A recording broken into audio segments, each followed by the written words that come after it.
Hello বন্ধুরা, welcome back to my channel. চলে এলাম আবার আপনাদের সামনে একটা নতুন রেসিপি নিয়ে। আজকে আপনাদের দেখাবো কিভাবে ঝটপট বাসন্তী পোলাও ঘরে থাকা উপকরণের সাহায্যে তৈরি করা যায়। চলুন তাহলে দেরি না করে ভিডিওটি চালু করা যাক। এই কাপ দিয়ে 1 কাপ পরিমাণ আমি নিয়েছি গোবিন্দভোগ চাল। ঘন্টাখানেক আগে চাল ভিজিয়ে শুকোতে দিয়েছিলাম। চালটা ঝরঝরে হয়ে গেছে কতটাই সেটাই আপনাদেরকে দেখালাম। এবারে দিয়ে দিচ্ছি এর মধ্যে স্বাদ মতো নুন। একে একে উপকরণগুলো এই চালের সঙ্গে দিয়ে দিতে হবে। দিয়ে দিচ্ছি 2 চামচের মতো টাটকা ঘি।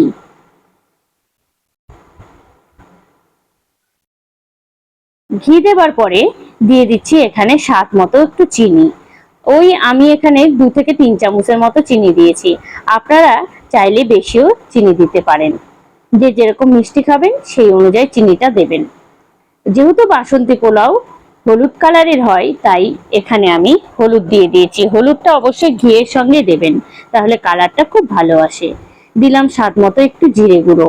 আর এখানে আমি আগের থেকে বেটে নিয়েছিলাম আদাটা দিয়ে দিচ্ছি। আদা বাটাটা একটু বেশি পরিমাণে দেওয়ার চেষ্টা করবেন, তাহলে স্বাদটা খুব ভালোভাবে আসে।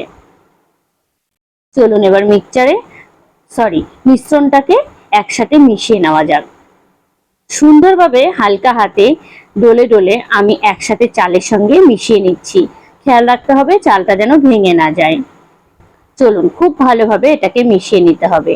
নিয়ে মোটামুটি 15 থেকে 20 মিনিট আবার রেখে দিতে হবে। ভিডিও শুরুতেই আপনাদের বলেছি গোবিন্দভোগ চাল ধুয়ে একেবারে ঝরঝরে করে নিতে হবে, না হলে কিন্তু বাসন্তী পোলাওটা খুব একটা ভালো আসবে না, ঝরঝরে টাইপের। যেহেতু আমি চাল ভিজিয়ে ঝরঝরে করে নিয়েছি, তাই দেখুন কি সুন্দরভাবে চালের সঙ্গে ঘি আর হলুদ নুন এগুলো খুব সুন্দর মিশিয়ে গেল। আর খুব সুন্দরভাবে মিশিয়ে যাওয়ার পর দেখুন চালটাকে দেখে মনে হচ্ছে পোলাও যেন রেডি হয়ে গেছে অলমোস্ট। এবারে একটা কড়াইয়ে তেল গরম করে নেব। আপনারা চাইলে সাদা তেলেও করতে পারেন। আমি এখানে সরষের তেল ব্যবহার করেছি। আর এদিকে তেল গরম হতে হতে ওদিকে আমি বসিয়ে দিয়েছি একটা পাত্রে জল গরম। দিয়ে দিচ্ছি 2 থেকে 3টে মতো তেজপাতা, মাঝখানে একটু ফাটিয়ে নিয়েছি। দিচ্ছি এখানে ছোট এলাচ। আপনারা চাইলে লবঙ্গও দিয়ে দিতে পারেন, সঙ্গে দারচিনিও দিতে পারেন। দিচ্ছি তারপরে কিছু চিনে বাদাম আর কাজু বাদাম। প্রথমে দিয়ে দিলাম কাজু বাদামটা দিয়ে একেবারে হিটটাকে কমিয়ে দিয়েছি। এপিট ওপিট ভালো করে নাড়াচাড়া করে নিলাম। দিয়ে দিলাম তারপরে চিনে বাদামগুলো আগে থেকে আমি খোসা ছুলে নিয়েছিলাম। আপনারা তো সবাই জানেন চিনে বাদামকে কিভাবে খোসা ছাড়ানো যায়।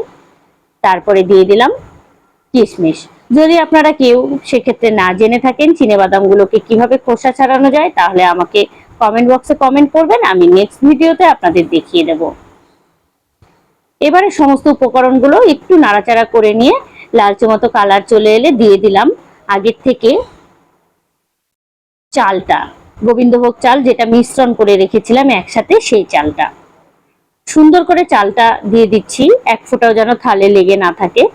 সুন্দরভাবে দেবার পরে এবারে আমাকে খুব ভালোভাবে চালটাকে অনেকটা সময় ধরে ভেজে নিতে হবে। মিশ্রণের সঙ্গে খুব ভালোভাবে ভাজতে হবে। কাজু কিশমিশ চিনেবাদাম সমস্ত উপকরণের সাহায্যে খুব ভালোভাবে চালটাকে আমি মিশিয়ে নিচ্ছি। আর হিটটাকে অবশ্যই কমিয়ে দিয়েছি। হিট কম দিয়ে প্রায় 4 থেকে 5 মিনিট কিংবা তারও বেশি সময় ধরে চালটাকে ভেজে নিতে হবে অল্প আঁচে। চাল ভাজা তখনই কমপ্লিট হবে যখন দেখবেন চাল গায়ে গায়ে একেবারে দলাবদ্ধ হয়ে যাচ্ছে। মোটামুটি বোঝা যাচ্ছে যে চাল ভাজা কমপ্লিট হয়ে গেছে। চালটাও প্রায় একটু আলাদা রকম কালার চলে আসবে, তখন বুঝতে পারবেন চাল ভাজা কমপ্লিট হয়ে গেছে। এবার চলুন আপনাদের জলের মাপটা বলি। যদি এই কাপ দিয়ে 1 কাপ চাল নেন, তাহলে কিন্তু অবশ্যই এই কাপ দিয়ে গরম জল 2 কাপ নিতে হবে।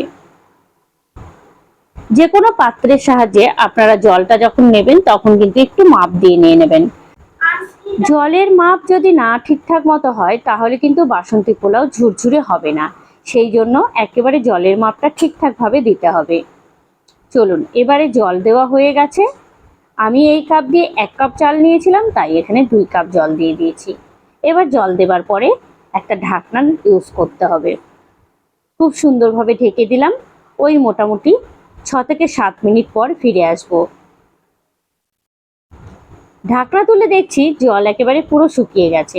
মাঝখানে একটা উপকরণ স্কিপ করে গেছিলাম আমি আপনাদের সঙ্গে দেখাতে, সেটা হলো কয়েকটা চেরা মতো কাঁচা লঙ্কা মাঝখানে আমি দিয়ে দিয়েছিলাম যখন প্রায় জলটা অর্ধেকটা শুকিয়ে গেছিল তখন। চলুন এবারে বাসন্তী পোলাও মোটামুটি ভাবে রেডি হওয়ার মধ্যে। এইবারে আমাকে বাসন্তী পোলাওটা খুব সুন্দরভাবে চালটা ভেজে নিতে হবে। দেখুন চাল কতটুকু কম ছিল আর কতটা ফুলে ফেপে বেড়ে গেছে। এবার দেখে নিই চালটা সেদ্ধ হয়েছে কিনা। 90% চাল সেদ্ধ হয়ে গেছে। 10% যেটুকু আছে সেদ্ধ হতে বাকি, সেইটুকু আমি নাড়াচাড়া করতে করতে এই যে ঢাকনাটা ঢেকে দিচ্ছি সেদ্ধ হওয়ার জন্য। ঢাকনা বারবার খুলে নেব এবং বারবার করে নাড়াচাড়া করে নেব। দেখুন কি সুন্দর ঝুরঝুরে টাইপের হয়ে চলে আসছে। আর মোটামুটি 2 থেকে 3 মিনিট করলেই বাসন্তী পোলাও রেডি হয়ে যাবে। আপনারা তো বুঝতেই পারছেন কত সুন্দরভাবে ঝরঝরে হয়ে গেছে বাসন্তী পোলাও।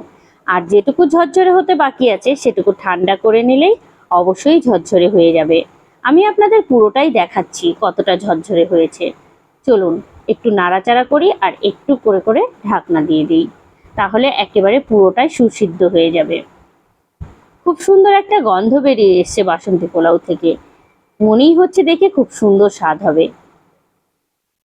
চলুন এইবারে সবশেষে দিয়ে দেব সানরাইসের গরম মশলা পাউডার।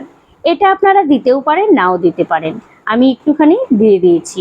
কারণ যেহেতু আমি ভিডিও শুরুতে আপনাদের দেখিয়েছিলাম আমি শুধুমাত্র ছোট এলাচ দিয়েছিলাম, দারচিনি লবঙ্গ এগুলো কিছু দেইনি, তাই আমি গরম মশলাটা দিলাম। আপনারা যদি ওগুলো দিয়ে থাকেন তাহলে কিন্তু গরম মশলা আর না দিলেও হয়। তো চলুন এবারে আমার বাসন্তী পোলাও রেডি হয়ে গেছে। চলুন এবার আপনাদের দেখিয়ে দিই অনুষ্ঠান বাড়িতে কিভাবে খুব সুন্দর করে থালা সাজানো হয়। আপনারা যদি কেউ না জেনে থাকেন তাহলে আমার এই ভিডিওটা দেখে ট্রাই করুন, অবশ্যই খুব সুন্দরভাবে থালা প্লেট বা থালা সাজানো হয়ে যাবে। চলুন দেখে নিন। প্রথমে আমি 2টো কাঁচা লঙ্কা দিয়ে দিচ্ছি, চেরা লঙ্কাগুলো, তারপর একটা মতো বা 2টো মতো কাজু দিয়ে দিলাম। দেওয়ার পরে সুন্দরভাবে বাসন্তী পোলাওটা দেখুন দিয়ে দিচ্ছি একটা বাটিতে সুন্দরভাবে ঠেসে ঠেসে। আর আপনারা দেখুন ভিডিওটা দেখে কিন্তু বুঝতেই পারছেন বাসন্তী পোলাওটা কতটা ঝরঝরে মুচমুচে হয়ে গেছে সুন্দরভাবে। চলুন এইবারে এই যে বাটিটাকে সমানভাবে নিয়ে 2 থেকে 3 বার একটু বাড়ি দিয়ে নামিয়ে নিলাম। দেখুন তো অনুষ্ঠান বাড়ির থালা সাজানোর মতো হয়েছে কিনা।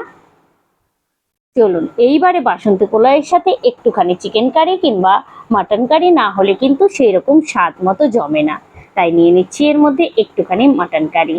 তো চলুন এবার পরিবেশন করা যাক। আজকের ভিডিওটা কেমন লাগলো অবশ্যই জানাবেন।